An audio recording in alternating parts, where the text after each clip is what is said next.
தம்மையே தாழ்த்தி கொண்டார். இயேசு கிறிஸ்துவுக்குள் பிரியமான என் சகோதர சகோதரிகளே, இந்த நிமிட நச்சதிக்கு இயேசுவின் நாமத்தில் நான் உங்களை அன்போடு அழைக்கிறேன். புனித வாரத்துக்குள் பிரவேசிக்கிற நாம் புனிதத்தோடு பிரவேசிப்போம், புனிதத்துக்குள் பிரவேசிப்போம். புனித வாரங்களுக்குள் பிரவேசிக்கிற நாம் புனிதத்தோடு பிரவேசிப்போம், புனிதத்துக்குள் பிரவேசிப்போம். அதற்கு ஒரு வழியாக இருப்பதுதான் மனத்தாழ்மை, மனத்தாழ்ச்சி. தாழ்ந்தோரை கடவுள் உயர்த்துகிறார், சிறுகுற்றோரை கடவுள் தாழ்த்துகிறார். கடவுளுக்கு முன்பதாக நாம் நம்மை தாழ்த்த வேண்டும். 1 பேதுரு 5:5 வாசிப்பது போல மனத்தாழ்ச்சியை ஆடையாக அணிந்து கொள்ள வேண்டும். பிரியமானவர்களே,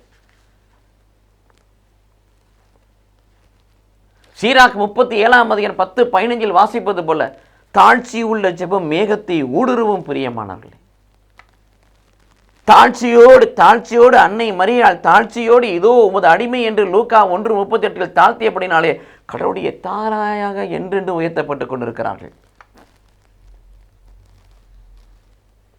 திருமுழுக்கு யோவான் தன்னையே தாழ்த்தினார். அவர் வளர வேண்டும், நான் குறைய வேண்டும், அவருடைய மிதியடிய வாரை தவிழ்க்க நான் தகுதியற்றவன் என்று சொல்லி தன்னையே தாழ்த்தினார். திருமுழுக்கு யோவான் உயர்த்தப்பட்டார்.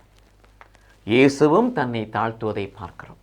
கடவுளுடைய குமாரன் கடவுளுக்கு இணையாயிருக்கும் நிலையை வழிந்து பற்றி கொண்டிருக்க வேண்டியுள்ளதாக கருதவில்லை.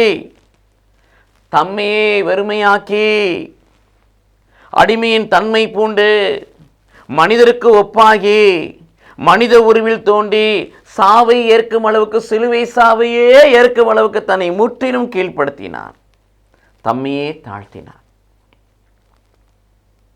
மனுக்குலம் மீட்பு பெறுவதற்காக தன்னையே முழுவதுமாக அர்ப்பணித்தார், கையளித்தார், ஒப்பு கொடுத்தார். இது இயேசு கிறிஸ்துவுக்குள் பிரியமானவர்களே, ஆகவே புனிதத்தை பெறுவதற்கும் புனிதத்துக்குள் பிரவேசிப்பதற்கும் புனிதராய் வாழ்வதற்கும் ஒரு வழி ஒன்று இருக்கும் என்று சொன்னால் நம்மை தாழ்த்துவது.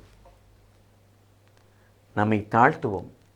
மனத்தாழ்மையை ஆடையாக அணிந்து கொள்கின்ற படிப்பணியை இந்த புனித வாரத்துக்குள் பிரவேசிக்கிற நாம்